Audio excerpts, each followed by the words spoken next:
안녕하십니까. 거꾸로 투자하는 쇼킹 부동산입니다. 3기 신도시 사전 청약 이건 아니다 시작해 보겠습니다. 자, 정부가 예정대로 3기 신도시 사전 청약을 준비하려고 합니다. 이게 뭐냐면은요, 자, 주택을 사람들이 많이 필요로 하고 있는데 공급이 부족하네. 그러면은 지금 3기 신도시 많이 지정해 놓은 거 좀 앞당겨서 공급할 수 없을까? 그래서 작년에 이 3기 신도시 6만호 사전 청약 계획이 나온 겁니다. 그래서 올해 하반기에 3만호, 그리고 내년에 3만호 공급 계획인데요. 자, 이 사전 청약 뭐냐? 간단하게 말씀드리면 원래는 주택 사업 승인 및 착공이 진행되어야 본 청약에 들어갈 수 있는데, 이 착공이나 사업 승인 이전에 사전 청약 미리 한다는 개념이에요. 한 1년에서 2년 전에 미리 공급을 한다. 그런데 이 지구계획 승인이 끝나야 진행할 수 있죠. 보상이 끝내야 진행 가능한 부분이고, 지금 보상이 활발하게 진행이 되고 있습니다. 그래서 올 하반기부터 본격적으로 사전 청약이 진행이 될 것 같아요. 그런데 3기 신도시는 좀 일정상 무리가 있고, 아무래도 지금 보상이 대부분 끝나 주거복지 로드맵의 택지에서 먼저 진행이 될 가능성이 있습니다. 자, 그리고 지난 시간에도 말씀드렸지만 정확하게는 3기 신도시만의 청약은 아니에요. 3기 신도시 이전에 지정했던 주거복지 로드맵의 사전 청약이 대부분을 차지하게 됩니다. 자, 그리고 3기 신도시는요, 전체 공급 면적의 한 10% 정도만 이번 사전 청약을 통해서 공급된다 보시면 될 것 같아요. 자, 그런데 이번 사전청약에서 가장 논란이 된 게 있습니다. 자, 국토부에서 이 사전청약과 관련해서 질의응답을 받았는데, 야, 분양가가 얼마예요? 물어봤더니 주변 시세 70에서 80% 수준이래요. 자, 그래서 자세하게 답변 내용을 보겠습니다. 자, 분양가는 기본적으로 분양가 상한제 적용 지역이기 때문에 저렴할 수밖에 없는 구조다. 그러면서 구체적인 산정은 들어가 봐야 알겠지만 통상 시세에서 70에서 80% 수준으로 할 수 있을 것 같다. 다만 구체적인 것은 말하기 어렵다. 이렇게 답변을 한 겁니다. 자, 2017년부터 신규 택지 지정을 들어갔는데 아직까지 4년이 지난 문재인 정부 끝난 시점까지도 아직도 분양가 확정이 안 된 건데요. 원래 분양가 상한제 같은 경우는 60에서 70% 맞추기로 되어 있는데 70에서 80% 이거 해도 너무한 거거든요. 자, 예를 들어서 교산 신도시를 참고해 볼게요. 현재 주변 시세가 계속 유지된다고 가정을 해 보겠습니다. 자, 지금 교산 신도시 인근에 미사지구가 있고요. 스타필드 주변에 신축 아파트가 있습니다. 시세가 어느 정도 되나 봤더니 전용 84제곱미터가 한 11억 정도 해요. 자, 그러면은 이 주변 시세 70% 잡으면 얼마다? 전용 84제곱미터 기준으로 7억 7천만 원이고요. 80%를 잡으면 8억 8천만 원이에요. 자, 이거 중간값 잡아도 8억대 초반이 나오죠. 장난하냐? 이런 얘기가 나올만 하죠. 자, 고양 창릉지구도 볼까요? 고양 창릉지구 보면요, 삼송지구하고 향동지구의 주변 시세를 판단할 수 있습니다. 주변 시세가 한 10억 5천에서 11억 정도가 돼요. 자, 그럼 이 시세 그대로 유지된다 감안하고 이 시세의 70% 잡으면 전용 84제곱미터가 7억 3천, 전용 시세 80%는 8억 4천으로 잡힌다는 부분이죠. 자, 남양주 왕숙지구도 살펴보겠습니다. 남양주 왕숙지구 지금 다산 신도시가 한 8억 후반에서 9억 정도가 돼요. 일부 아파트는 뭐 10억까지 올라갔습니다. 시세 70% 잡으면 6억 3천이고요. 시세 80% 잡으면 7억 2천이에요. 자, 근데 이 왕숙지구가 7억까지 올라간다. 굳이 그 지역까지 들어가면서 7억 주고 산다? 저 같으면 권하고 싶지는 않거든요. 자, 솔직히 주변 시세의 80%를 이야기하는 건 진짜 문제가 있다는 겁니다. 야, 국토부 지금 너네 그 3기 신도시 주변의 시세 알고 이야기하는 거냐? 자, 주변 시세 80%면 그냥 제값 받고 다 팔겠다는 얘기예요. 왜? 당연히 주변 시세 100%는 다 받을 수 없잖아요. 한꺼번에 물량을 쏟아내야 되니까. 그러면은 주변에 기본적으로 20%는 깎아야 그 대량의 매물이 한꺼번에 처리가 된다는 얘기인데, 주변 시세 80% 책정한다는 건 니네가 시세 다 먹겠다는 얘기다. 자, 그런데 3기 신도시 왜 지정했죠? 처음에 3기 신도시 지정했을 때 추진 방향이요, 양질의 저렴한 주택이 충분히 공급될 수 있도록 한 것이 바로 이 3기 신도시의 추진 목적이었는데, 국토부가 지금 3기 신도시 추진 목적을 까먹은 것 같습니다. 자, 이건 예견된 참사라고 저희가 여러 번 말씀드렸어요.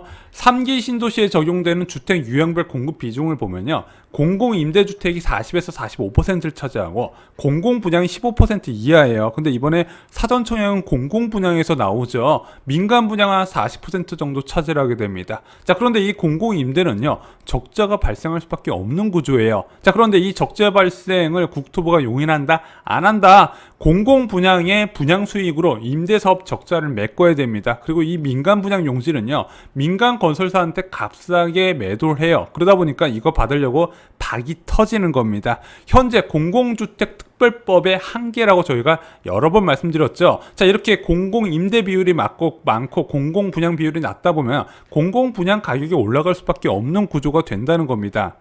진짜 신도시 정책으로 부동산을 안정시키고 싶었다면요, 대규모 분양을 값싸고 빠르게 공급을 했어야 되는 부분입니다. 그 대표적인 사례, 교과서적인 사례가 바로 1기 신도시죠. 자, 1기 신도시의 임대 비율이 얼마나 됐을까요? 20%밖에 안 됐어요. 자, 그리고 공공분양이 53%, 민영분양이 27%였습니다. 분양 물량이 80%를 차지했다는 겁니다. 게다가 공급하는 평수도요, 중대형이 64.7%, 거의 3분의 2 이상을 차지했다는 거죠.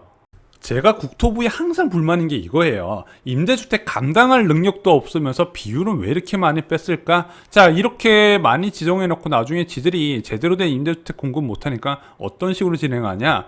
민간 임대주택을 계획을 해요. 그리고 민간한테 팔아넘기고 임대실적 쌓아요. 돈도 벌고 임대 많이 공급했다고 숫자도 부풀릴 수 있습니다. 그리고 제대로 된 임대주택 공급도 안 해요. 다 이 귀한 아파트 용지에다가 임대주택 용지라고 빼놓고 원룸하고 1.5룸 공급하고 있잖아요. 한마디로 선호도와 다른 주택을 공급한다는 부분입니다. 요즘 민간 임대주택 누가 좋아한다고 계속 공급하는지 모르겠어요. 이번에 공고 나온 거 보세요. 복정 1지구 이 금싸르기 통지를 민간 임대주택 용지로 빼버렸어요. 그러니까 사람들이 좋아해요, 안 좋아해요? 당연히 싫어하죠. 실제 시장에 필요한 분양 물량이 줄어드는 결과를 만들고요. 분양 가격을 올리고 있다는 겁니다. 그나마 변창훈 국토부 장관이 이를 정책에 일부 반영을 했어요. 현실적으로. 그래서 광명 시흥지구가 변창훈 국토부 장관 임기 시절에 지정이 됐거든요. 그러다 보니까 임대 비율을 얼마나 뺐다? 35% 수준으로 뺀 거예요. 법적 최저 수준을 낮춘 겁니다. 그리고 분양 물량을 4만 6천 호를 잡았죠. 김영미 국토부 장관이 임대 비율을 40에서 45%로 책정한 것에 비해서 훨씬 분양 물량을 많이 책정을 했던 겁니다. 이 사람은 그나마 주택시장 안정을 위해서 분양 아파트가 많이 공급돼야 된다는 건 알고 있었어요. 근본적으로 별도의 특별법이 필요했던 사항이긴 하지만 현 법률적인 내에서는 분양 물량을 최대한 늘리려고 했었다는 부분이죠.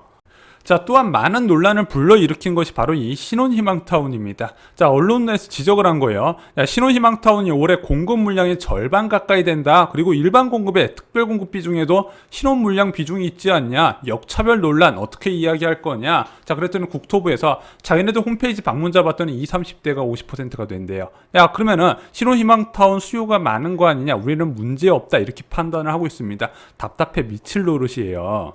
자, 일반적으로 주택시장은요, 어떤 사람들이 많이 사냐? 결혼하고 나서 혼인 7년 차에서 10년 차에서 가장 많이 삽니다. 자녀가 유치원 가거나 초등학교 들어가기 전후에 내 집 마련에 가장 많이 들어가는 부분이에요. 그런데 국토부에서는 야, 신혼부부들이 집이 없어서 자녀를 출산 안 하고 결혼을 안 하나 보다 해서 이 신혼희망타운을 만들어 놓고 정말로 작은 크기로 공급하게 되는 겁니다. 수요 불일치가 발생하게 되는 거예요. 내가 멋대로 그냥 펜대로 올려가지고 아, 이런 주택이 필요하겠다 싶어서 공급했는데 시장에선 필요하지 않는다는 부분이죠. 게다가 이 신혼희망타운 정책이 생겨버리면서 공공분양 대부분을 전환을 시켜버렸어요. 그래서 실제로 주택이 필요한 30대 후반이나 40대 초반이 이 주택에 넣을 수 없게 되어버린 겁니다. 그리고 한정된 수요층에 작은 면적을 공유해버려요. 게다가 애매한 수익 공유 방식까지 나오다 보니까 사람들이 외면을 해버린다는 거죠. 자녀가 둘 이상 있어야 이제 당첨이 되는데 제일 큰 면적이 전용 면적 55제곱미터예요.